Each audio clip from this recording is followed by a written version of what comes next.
प्रारंभ करते हैं। परम पिता परमात्मा का स्मरण,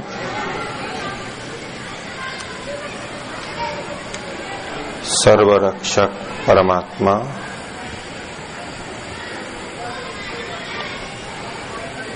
प्रणव ध्वनि।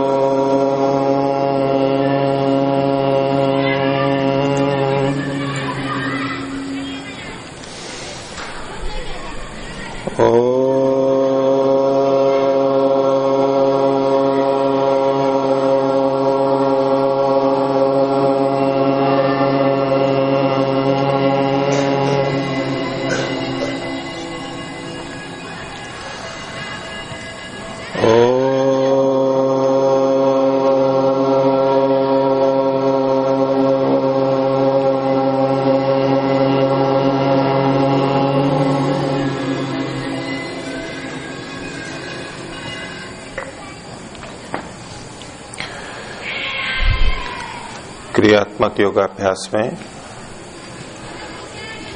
कुछ दिन पूर्व तप के ऊपर चर्चा चल रही थी, जिसमें प्राणायाम को परम तप के रूप में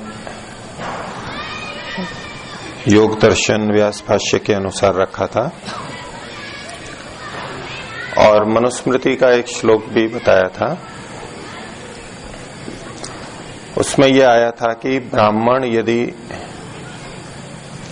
व्याहृति और प्रणव से युक्त होकर के विधिवत 3 प्राणायाम करता है तो ये उसके लिए परम तप है।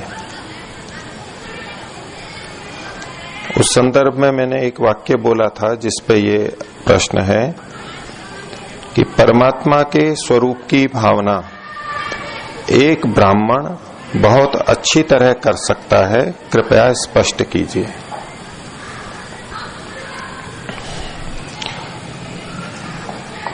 अर्थ की भावना का मतलब है स्वरूप की भावना या अर्थ की भावना, परमात्मा जैसा है वैसा हमारे मन में आ सके, उसका स्वरूप जितना व्यापक है, जितना बड़ा है, वो हमारे अंदर आ सके।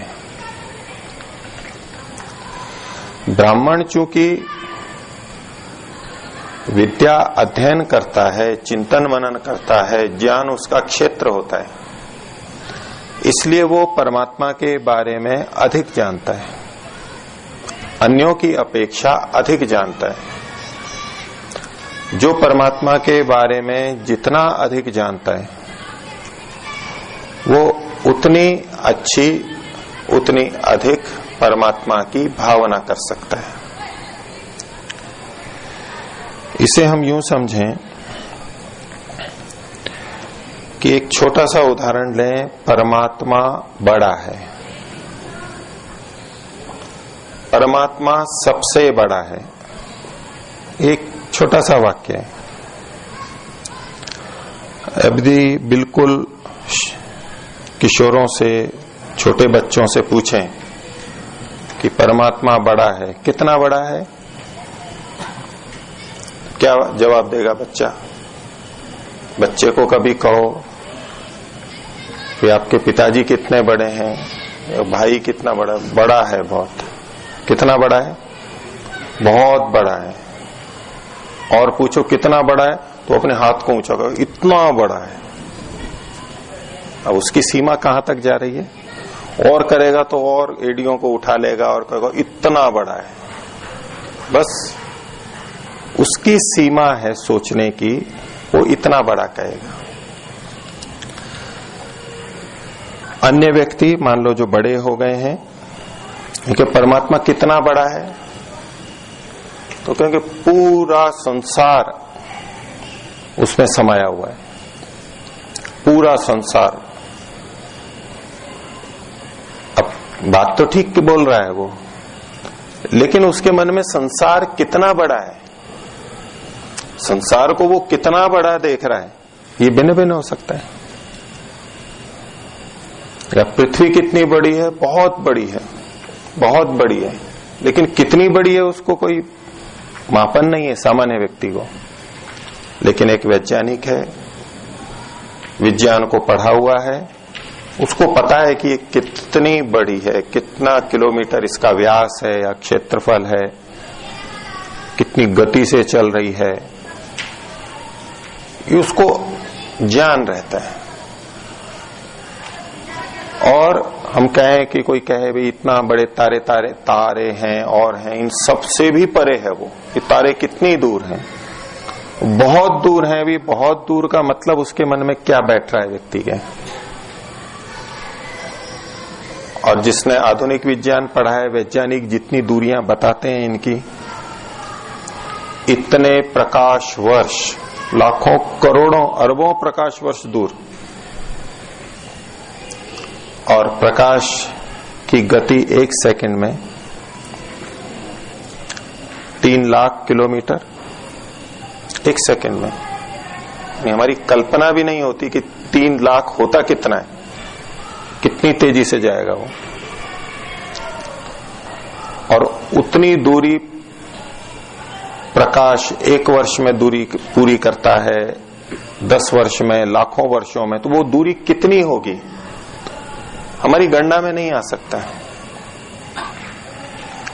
और जो विज्ञान पढ़े हैं वो घात लगा करके करते हैं, 10 की घात इतनी घात लगा के उनको अंदाजा आता है कि ये इतना गुणा कर सकते हैं। लेकिन वो नहीं पता है तो वो कितना भी गणित जानता वो एक सीमा रहेगी। अर्थात परमात्मा कितना बड़ा है इसकी भावना वो व्यक्ति अधिक कर सकता है जिसने इस ब्रह्मांड के विस्तार को अधिक अच्छी तरह जाना है। वो ब्राह्मण होगा, पढ़ने पढ़ाने वाला होगा। ऐसे ही परमात्मा के सब गुणों के बारे में सोच सकते हैं। परमात्मा रक्षा करता है तो क्या क्या रक्षा करता है और कितनी रक्षा करता है। परमात्मा ज्ञानवान है, सर्वज्ञ है, लेकिन सर्वज्ञता का क्षेत्र कितना बड़ा है, वो उसका विस्तार, ये ज्ञानी व्यक्ति के मन में अधिक आता है। हम सामान्यतः ये समझते हैं कि हम बहुत छोटे हैं, ये धरती बहुत बड़ी है और इसमें मैं बहुत छोटा हूं। मेरा अस्तित्व कितना सा है, किस बात का मैं गर्व करूं। बड़ा सारा मकान हो वो भी इस धरती पर नक्शे में एक सुई की नोक रख दें तो उतने के भी बराबर नहीं है। लेकिन वो अनुभूति नहीं होती है। और जो वैज्ञानिक, जो अंतरिक्ष यात्री चंद्रमा पर जाते हैं, चंद्रमा से लौट के आते हैं, उनके जीवन बदल जाते हैं। वो चंद्रमा से जब इस धरती को देखते हैं तो कहते हैं जैसे चंद्रमा है बस ऐसे ही थोड़ा बड़ी दिखती है, ये इतनी सी दिखती है। जिस पृथ्वी को मैं इतना बड़ा समझता था, अपने खेत खलिहान को, बंगले को बहुत बड़ा समझता था, अपने राज्य को इतना बड़ा समझता था, वहां जाके लगता है ये धरती तो इतनी सी दिख रही। जहां करोड़ों अरबों लोग रहते हैं, इतने प्राणी हैं, इतने जंगल है, इतना बड़ा समुद्र है, वो इतना, और उसमें मैं कितना सा। जीवन की दृष्टि बदल जाती है। क्यों बदला ये? क्योंकि उनका ज्ञान बदल गया। इसी तरह से वैज्ञानिक जितना भूगोल खगोल को जानते हैं ऊपर विस्तार से और अंदर, इसी तरह से सूक्ष्म कोशिकाओं को जानते हैं, पेड़ पौधों को जानते हैं, परमाणुओं को जानते हैं, यहाँ की सूक्ष्म व्यवस्थाओं को जानते हैं, इनके आपस के परस्पर संबंध को जानते हैं, कितने जटिल हैं और कैसे बन गए ये। जितना ज्ञान विकसित होता जाता है परमात्मा के स्वरूप का, उसके उन गुण धर्मों का ज्ञान भी उतना अधिक मन पर छाया हुआ रहता है। जैसे ही ये बात निकलेगी परमात्मा बड़ा है, बहुत बड़ा है, वो परिकल्पना उतनी बड़ी कर सकेगा, अर्थात अर्थ की भावना वो उतनी बड़ी कर सकेगा, उतनी अच्छी कर सकेगा। परमात्मा की कितनी रक्षाएं हैं ये हमें पता ही नहीं है, थोड़ा सा पता हो। अब जो जितना ज्यादा जानता जाएगा, तो इसलिए ये बात आती है कि ब्राह्मण परमात्मा की अर्थ की भावना अधिक कर सकता है। ब्राह्मण से मतलब ज्ञानवान, जो जितना अधिक जानता है वो उतनी अधिक अर्थ की भावना कर सकता है। एक व्यक्ति ने भारत को थोड़ा सा जाना है, अपने गांव में रहता है, कुछ थोड़ा आसपास जाता है, भारत में तो वो भी रहता है और भारत को वो भी जानता है। उसको कहो कि भारत की भावना करो तो क्या करेगा वो? बस सामान्य कि इतना बड़ा है। और एक व्यक्ति ने भारत को घूम घूम के देखा हो सब तरफ, इधर से उधर, गांव गांव गया हो, अलग अलग राज्यों में गया हो, अलग अलग भाषाएं, खान पान, रहन सहन, आचार विचार सब कुछ देखा हो, बड़ी बड़ी संस्थाएं देखी हो, समुद्र भी देखे हो, तो पर्वत की श्रृंखलाएं भी देखी हो, रेगिस्तान भी देखा हो। अब उसको कहें कि भारत की भावना करो, तो उसके मन में क्या भावना आएगी? दोनों की भावनाओं में बहुत अंतर होगा। तो जो जितना परमात्मा को जानता है वो उपासना काल में परमात्मा का नाम लेते हुए, स्तुति करते हुए, उससे प्रार्थना करते हुए उतनी अधिक व्यापक भावना कर सकता है। और जब तो यही होता है, तज्जपस तदर्थ भावनम, भावना थोड़ी अधिक सब कर सकते हैं, लेकिन वो भावना हमारी बहुत विस्तृत हो, बहुत अधिक हो, कि हमारा मस्तिष्क केवल उसी से रंगा रहे, उसके अतिरिक्त कोई दिखाई ना दे, उससे बड़ा कोई दिखाई ना दे, उसको हम सर्वोच्च रूप में स्वीकार कर सकें, ऐसी भावना ज्ञानवान व्यक्ति ब्राह्मण कर सकता है। ये अभिप्राय था। अगला प्रश्न है, मृत्यु के प्रसंग की बात थी, तो इन्होंने कह रहे हैं कि जो आपने बताया था मृत्यु भय के ऊपर की गाड़ी टूटने के बाद हमें उसका दुख नहीं होता, क्योंकि हम उसकी कीमत वसूल कर चुके होते हैं। एक मोटा उदाहरण था। दुख तो हो सकता है, निषेध नहीं है, लेकिन एक तो नई नई चीज आई हो, हमने उपयोग भी नहीं ली हो और वो नष्ट हो जाती है। और एक जिस प्रसंग में मैंने उदाहरण दिया था कि एक व्यक्ति ने गाड़ी खरीदी और खूब चलाई, टैक्सी वाला है तो खूब टैक्सी चलाई, उससे 2-3 गाड़ियां और खरीद ली, घर बना लिया, खूब उपयोग हो गया उसका। और ऐसे में यदि वो चली जाती है तो उसको ऐसे दुख नहीं होगा। तो इनका प्रश्न है, आगे ये कथन है कि कुछ न कुछ तो दुख होगा ही, मान सकते हैं, होता है। तो ये कहते हैं, परंतु आचार्य जी ऐसा नहीं है, जिसने हमारा साथ दिया, चाहे वो लोहे का या छोटी सी चीज क्यों ना हो, दुख तो होता ही है, क्योंकि उसने बुरे वक्त पर हमारा साथ दिया। ठीक है, ये चीजें चेतन के साथ में अधिक लगती हैं, जड़ के साथ में नहीं लगती। अगर जड़ के साथ में हमारा ऐसा संबंध बना है कि इस लेखनी ने मेरा बहुत साथ दिया, मैंने इससे परीक्षा दी, मेरे को इतने अंक आए और ये छोड़नी नहीं है, ये एक अलग तरह का संबंध बना लिया हमने, उसमें कोई संवेदना नहीं है और हम उसका तिरस्कार नहीं कर रहे हैं। लेकिन मान लीजिए अगर वो टूट जाती है, वो गुम हो जाती है, तो दुख नहीं होगा, उसको दुख नहीं होगा। इसलिए तो जड़ वस्तुओं के साथ तो ऐसा नहीं लगाते, चेतन के साथ में अवश्य लगता है कि इन्होंने मेरा कितना सहयोग दिया, इतने साथ रहे, तो उनके छूटने पे हमें कुछ दुख होता है। लेकिन इसमें भी अगर ज्ञान की ऊंची स्थिति है तो किसी के भी आने जाने पर हमें दुख नहीं होता या नहीं होना चाहिए, ये ऊंची स्थिति है। आगे प्रश्न है, मृत्यु में दर्द क्यों होता है? मृत्यु के समय दर्द क्यों होता है? तो कुछ जो मैं कल बता रहा था आपको कि दर्द ये हमेशा हानि के लिए नहीं होता है। चोट लग गई हमारे को, हमें दर्द हुआ और हमें कष्ट होता ही है, बाधा होती है, पीड़ा होती है, लेकिन वो दर्द भी परमात्मा ने हमारे हित के लिए किया है। जैसे ही कांटा चुभे, जैसे ही कोई चीज नुकीली चुभे तो हम उससे अलग हट जाते हैं। ये जो दुख हो रहा है, ये कष्ट हो रहा है, ये हमें बचाने के लिए है। आपने बहुत से व्यक्तियों के उदाहरण सुने होंगे, घर में खाना बनाती माताओं बहनों के साथ होता है, गरम गरम पतीला होता है और उनको पता नहीं लगता कि ये गरम है, उनकी चमड़ी जली भी मिलेगी आपको कहीं कहीं से। गरम गरम पतीला है, हाथ से उठा करके रख लिया उन्होंने नीचे। तो कुष्ठ रोग में एक स्थिति आती है कि संवेदना समाप्त हो जाती है, कम हो जाती है।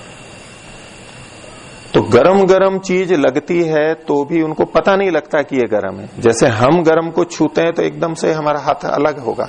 हम बैठे हैं और कोई गरम पतीला या पीछे से स्पर्श करता है तो हम एकदम से हटते हैं, अनजाने में भी वो प्रतिक्रिया होती है। लेकिन जिनकी संवेदना नहीं है उनको वो छू भी जाता है और उनको पता नहीं लगता, लेकिन गर्मी के कारण चमड़ी तो जलेगी ही, उसको कौन रोक सकता है? उनको पता नहीं लगता है तो जले हुए मिलेंगे, कभी कहीं से कभी कहीं से। बोले उनको पता ही नहीं लगा, जब देखते हैं कि ये काला काला कैसे हो गया, घाव कैसे हो गया, तो पता लगता है ये रोग है। दुख का न होना, संवेदना का न होना, ये रोग है। तो दुख को परमात्मा ने हमारे लिए, हमारे हित के लिए किया है। ये एक तरह से घंटी बजाता है। अगर कोई अव्यवस्था हो और जैसे सेना में या फैक्ट्री के अंदर एक सायरन बजाते हैं आपातकालीन,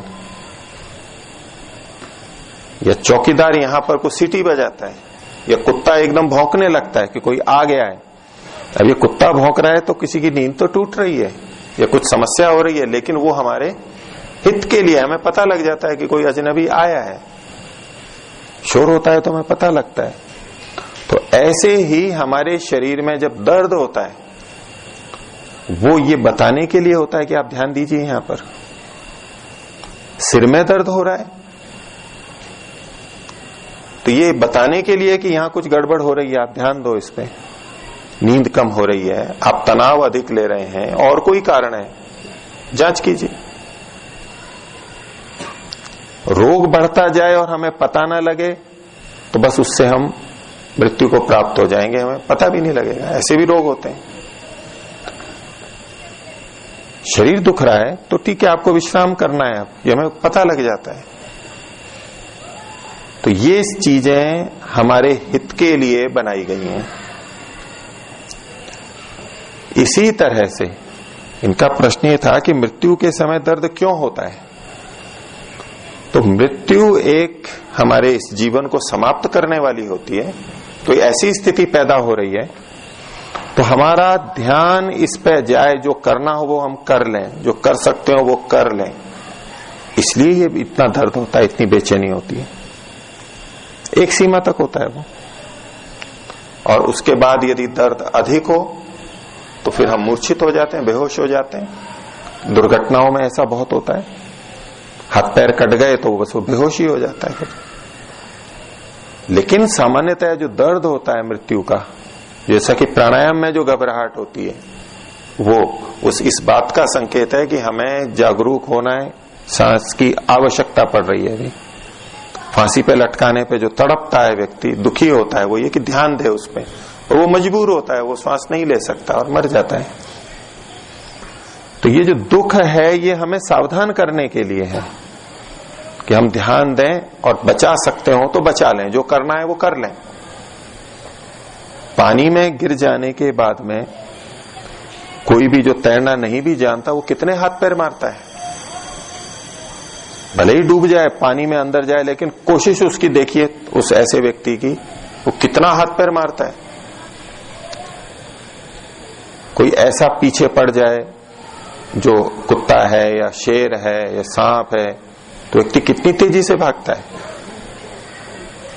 ये उस स्थिति में हमारे शरीर सक्रिय अधिक होता है, श्वास अधिक चलता है, हृदय अधिक चलता है, रक्त संचार अधिक होता है। तो मृत्यु के समय जो दुख होता है, दर्द होता है, वो इसलिए होता है कि हम ध्यान दे सकें उस पर, पूरा ध्यान वहां केंद्रित कर लें, इसलिए ये होता है। और जब फिर प्राण खींचते हैं तो उस समय वो दर्द होता है हमारे को। आगे, मरने के बाद आत्मा को डर लगता है या नहीं? नहीं लगता। मरने के बाद कोई डर की बात नहीं है वहां पर।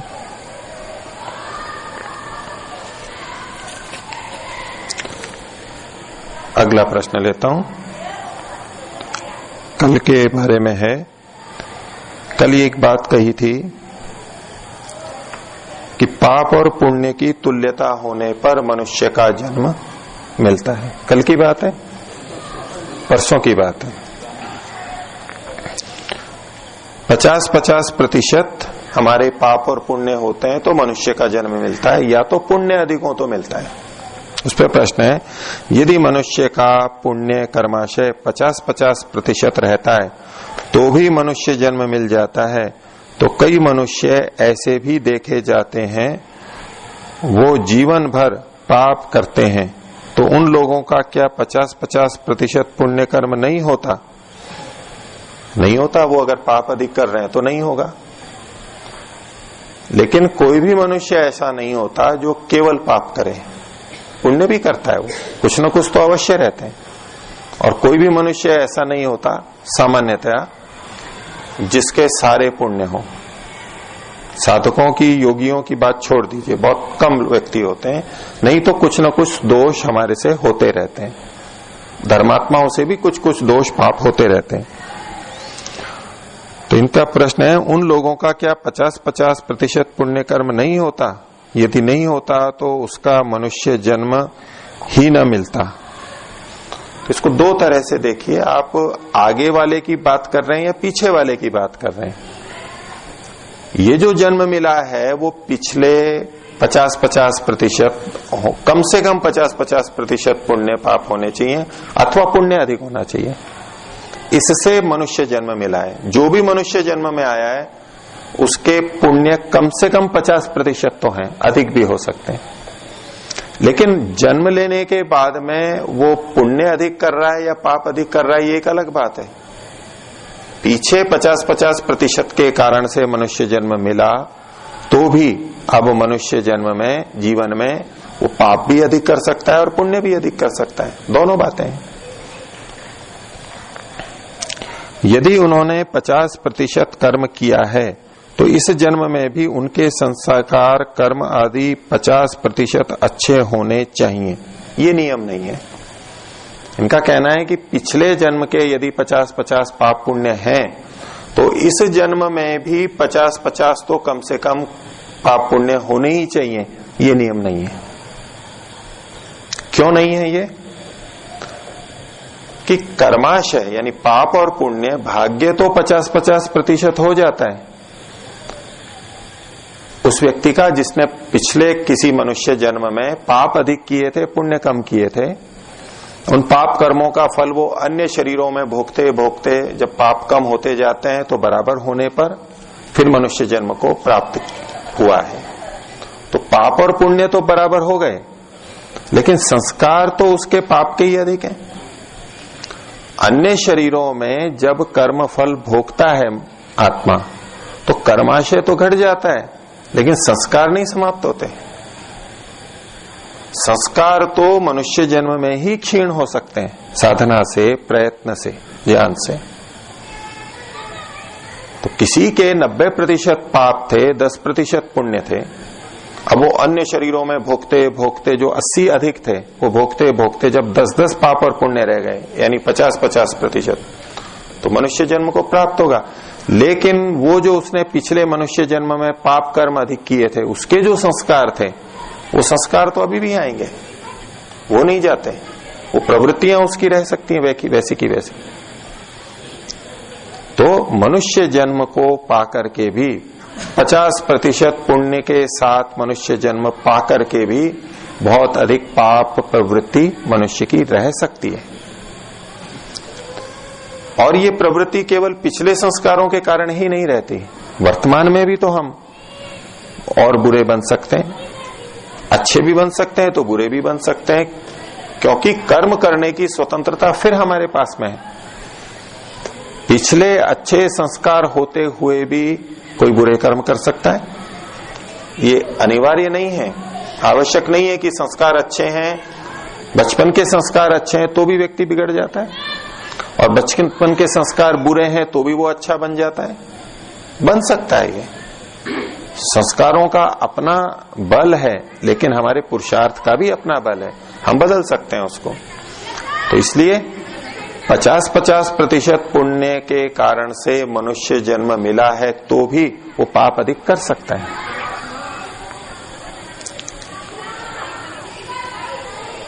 तो 50% अच्छे होने चाहिए, लेकिन जो जीवन भर किसी का, मैं पूरा समझ नहीं पा रहा हूं, किसी का होता था कुछ अच्छा कर्म श्रेष्ठ कल्याण या स्वयं के कल्याण के लिए वो नहीं करता, तो हम कैसे मान लेंगे कि हम जिस मार्ग पर चल रहे हैं उसी मार्ग पर और जो हमारे अच्छे संस्कार या हम जो बना रहे हैं वो हमारे अगले जन्म में जाएंगे। ठीक है, इनका प्रश्न इस रूप में है फिर कि यदि वो बदल जाते हैं कि पिछले जन्म के संस्कार हैं, ये कर्म को और संस्कारों को समान मान के चल रहे हैं, जिसका स्पष्टीकरण मैंने दे ही दिया है, लेकिन अगर हैं भी और फिर भी अगर हम यहां बदल जाते हैं तो इस पर प्रश्न है कि इसकी क्या अनिवार्यता है कि अगले जन्म में भी हम न बदलेंगे। मैंने पिछले उस दिन प्रसंग में कहा था कि यदि इस जन्म के अच्छे संस्कार हैं तो अगले जन्म में अच्छे मार्ग पर जाएंगे ही हम। तो किस बात का डर है? भटकने का डर नहीं। अगर भटकना है तो यहां भी भटक सकते हैं और अगले जन्म में भी भटक सकते हैं, लेकिन संस्कारों के कारण से भटकेंगे ऐसा नहीं होगा। संस्कार अच्छे हैं लेकिन हमारा प्रयत्न शिथिल है, हम अपने को बचा के नहीं रखा, तो भटक सकते हैं। और पिछले संस्कार बुरे हैं लेकिन हमने अपने को बचा के रखा, पुरुषार्थ किया, तो फिर हम अच्छे संस्कार भी डाल ही सकते हैं, अच्छी तरह बढ़ सकते हैं। ये तो सब होगा ही। तो अभी तो मैं जो जितने प्रश्न मैंने आज लिए हैं इतने ही रख रहा हूं। जो मैंने आज अभी बोला है उसमें किसी को तत्काल कुछ पूछना है तो वो पूछ सकते हैं। जी। मृत्यु के बारे में प्रश्न इस समय को जान के लिया तो समझ के लिया तो उससे तत्काल होगा। फिर से बोलिए। अगर आपने मृत्यु के समय दुख को समझ भी लिया, ये दुख हो रहा है मुझे, तो उससे क्या लाभ होगा? अब तो मरना ही है थोड़े देर के बाद। मृत्यु के समय दुख होना है तो हाँ। कुछ विशेष लाभ नहीं होगा। प्रयास करेगा बचने का, वो प्रयास करता है व्यक्ति, और जीवन का कुछ सत्य पता लगता है, इतना ही लाभ है। बाकी तो मृत्यु तो होनी है अगर ठीक है। और कुछ पूछे?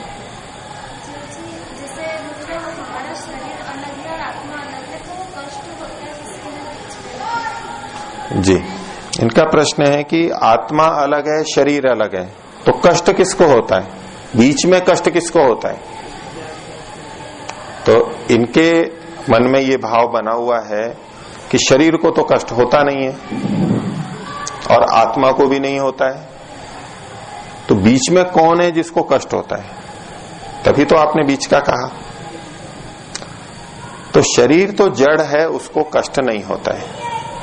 प्रतीति हमें शरीर में ही होगी। कांटा पैर में चुभाए तो पैर में ही कष्ट हमको प्रतीत होगा, ताकि हम वहां पर बचा सके। हमें दिशा का पता लगता है, स्थान का पता लगता है। लेकिन ये विज्ञान भी मानता है कि इससे संवेदना मस्तिष्क में होती है, पैर में नहीं होती है। लेकिन हमें प्रतीति ये होगी कि पैर में कांटा गया है, यहां पर कील चुभी है, हमको वहां पर ही पता लगेगा। तो जड़ में, अपने दर्शनों की दृष्टि से जड़ में संवेदना नहीं होती है। जड़ का लक्षण ही है कि वो चेतन नहीं होता, उसमें संज्ञान नहीं होता, बोध नहीं होता, उसको अनुभूति नहीं होती। तो शरीर से लेकर के आत्मा के बीच में और क्या क्या है? शरीर के बाद में आप इंद्रियां ले लीजिए, इंद्रियों के बाद में मन बुद्धि ले लीजिए, अहंकार ले लीजिए, और फिर आत्मा। आत्मा को छोड़ करके बाकी जितनी चीजें हैं, जितने हमारे उपकरण हैं, साधन हैं, ये जड़ हैं, ये प्रकृति से बने हैं, ये चेतन नहीं है, इनमें संवेदना नहीं होती है। इसलिए जो दुख अनुभव होता है वो इनको नहीं होता है। दुख की अनुभूति तो चेतन आत्मा ही करता है। इनके माध्यम से, इंद्रियों के माध्यम से, शरीर के माध्यम से ये साधन बनते हैं सुख और दुख की अनुभूति में। लेकिन सुख और दुख की अनुभूति तो आत्मा को ही होती है। तो ये नहीं कहिए कि शरीर इधर है उसको नहीं हो रही और आत्मा को भी कुछ नहीं हो रहा है, तो बीच में किसको हो रहा है? आत्मा को ही होता है। आत्मा के अतिरिक्त और कोई नहीं है चेतन जो इसको अनुभव करे। परमात्मा है अंदर, लेकिन परमात्मा दुख से परे है, वो इस दुख को अनुभव नहीं करता है जैसे हम करते हैं। तो आत्मा का ही लक्षण है, चेतन का लक्षण है सुख और दुख की अनुभूति, हम ही करते हैं और कोई नहीं कर सकता। ठीक है, नया प्रश्न ये, यही इसी में प्रश्न, इसी में प्रश्न पूछिए।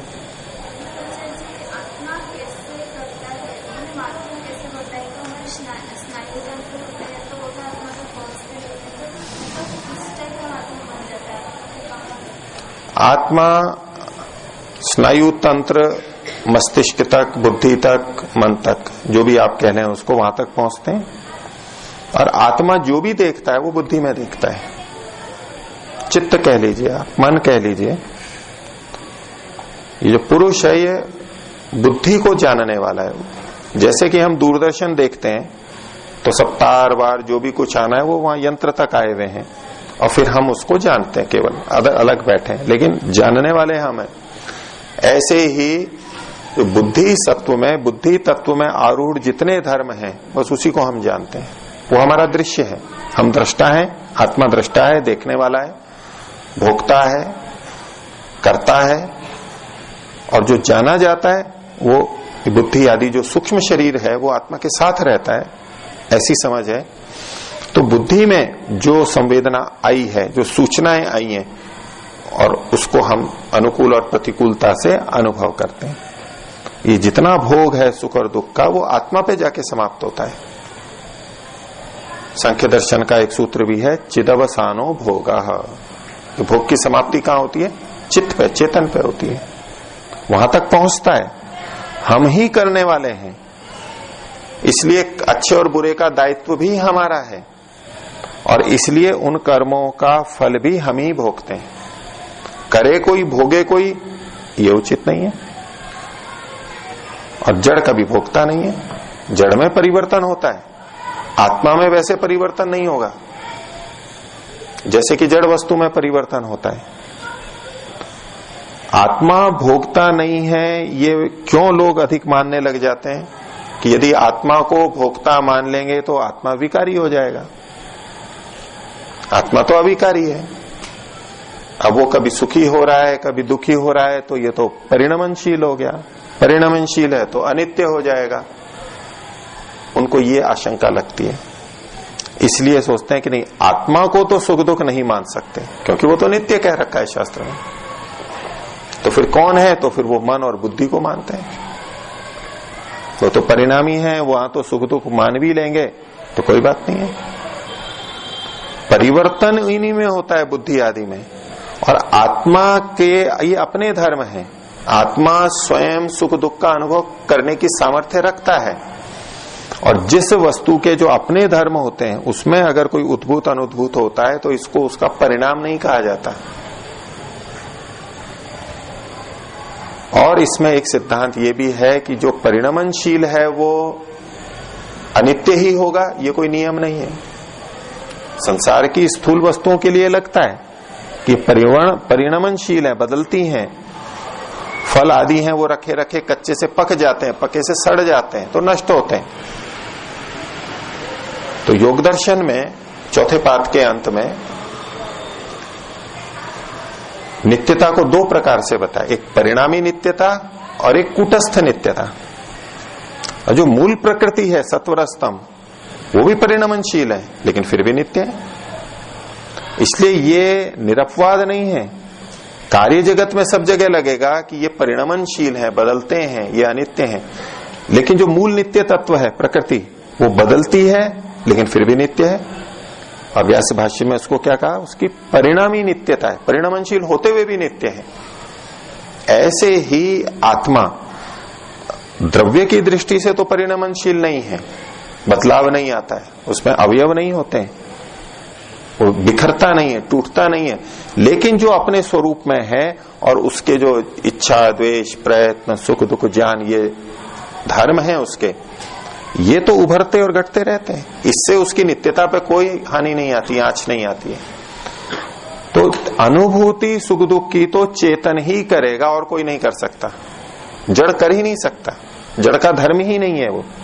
जड़ कहते ही उसको है जो सुख दुख का अनुभव ना करता हो, जो जानता नहीं हो, अनुभूति ना करता हो।